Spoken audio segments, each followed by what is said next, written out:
Hello, everyone. Welcome back to Let's Talk About That. Today, we're unpacking one of the most overused phrases in Nigerian politics. It is a phrase which has become fashionable among Nigerian politicians since 1999. The phrase is dividends of democracy. Yes, I know you have heard it many times before. You have heard it during campaigns. You've also heard it at project commissionings. You may also have heard it in speeches where leaders pat themselves on the back. But my question to you today is, have you ever stopped to ask, what does dividends of democracy actually mean?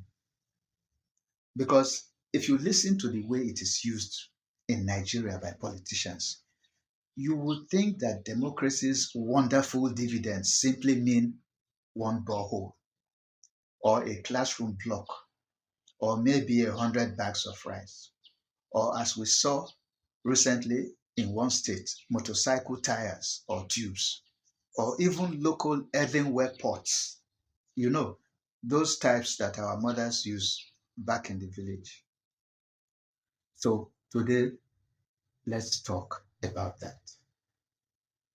The question is, what is the real meaning of dividends of democracy? The phrase dividends of democracy is supposed to mean the benefits, total benefits ordinary citizens enjoy from a democratic system of government. Unlike military rule, where power is forced on people, democracy gives you the ability, and I should say, the right to choose and replace your leaders through elections. Democracy also comes with accountability. So, dividends of democracy in a truly functioning country should actually mean the following: affordable healthcare, good roads and transport system, functional schools, electricity that doesn't disappear, security so that people can farm, trade, and travel without fear, a justice system that protects the weak as much as it protects the powerful. That's what it's supposed to mean. But let me tell you what the Nigerian version of dividends of democracy is. In Nigeria, when a politician says, we are giving you the dividends of democracy, what follows is usually laughable. Let me give you some examples of dividends of democracy in Nigeria.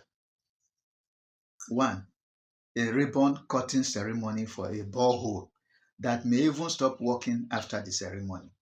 Dividend of democracy. A classroom block that was freshly painted just last night is a dividend of democracy. A 2 kilometer road fixed after years of neglect, which ends up with potholes again after one rainy season, is a dividend of democracy. Or a batch of grinding machines distributed to villagers as empowerment. In fact, I'll be doing a video very soon on what Nigerian politicians mean by empowerment soon. So just look out for that one. We'll talk about empowerment. For now, let's look at dividends of democracy. Now, imagine your landlord fixing a leaking roof and then announcing that you are now enjoying the dividend of tenancy. No, sir, that's your job. Or imagine a man feeding and maintaining his family and expecting to be praised. You are doing your job. If you can't take care of your family, you should not have started one in the first place. You cannot and should not praise a governor for paying workers' salaries. He's just doing his job. Don't say he's working, like they say in Nigeria.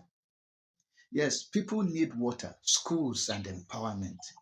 But these are just basic responsibilities. A government empowers citizens not by giving them handouts, but by giving them tools, opportunities, and protection to succeed on their own.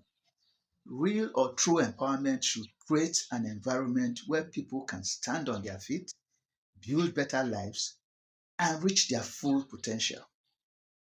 So, why is this phrase so popular among our politicians? Why do politicians love this phrase so much?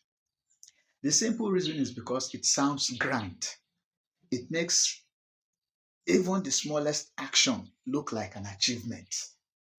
By saying dividends of democracy, they shift the focus from what they are supposed to do to what they want you to believe they are doing. It makes them feel good and relevant. It is basically political marketing. Politicians are just packaging the bare minimum as extraordinary, making it look like they are doing wonderful things for the people. And of course, they expect you to praise them and vote for them in 4 years' time. But let's do a reality check.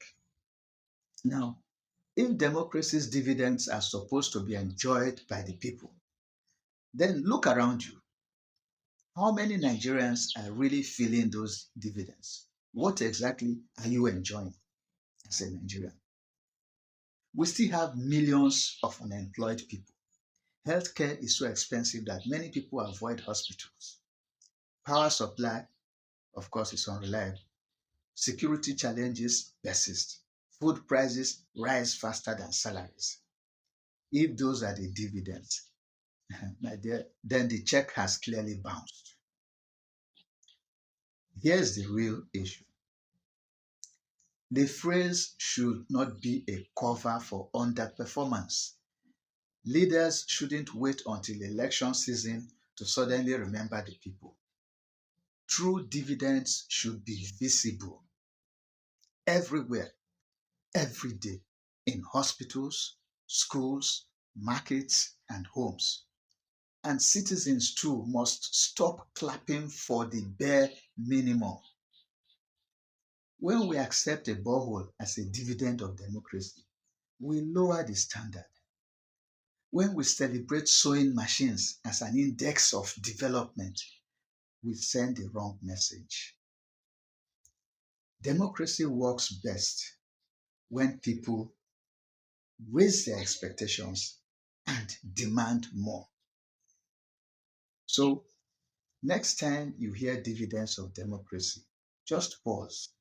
Ask yourself, is this really a case of democracy improving the lives of people, or is it just political packaging? Because true dividends should never be measured in terms of boreholes and bags of rice. They should be measured by actual improvement in the lives of citizens. They should be measured by equal opportunities for everyone, whether rich or poor, Christian or Muslim, Fulani or Isoko. Dividends of democracy should be measured by a society where citizens can actually dream and achieve. Well, this is Let's Talk About That. Thanks for watching. Don't forget to like, share, and subscribe. And tell me in the comments, what do you think the real dividends of democracy should look like in Nigeria today? Until next time, let's keep talking about that. See you in the next video.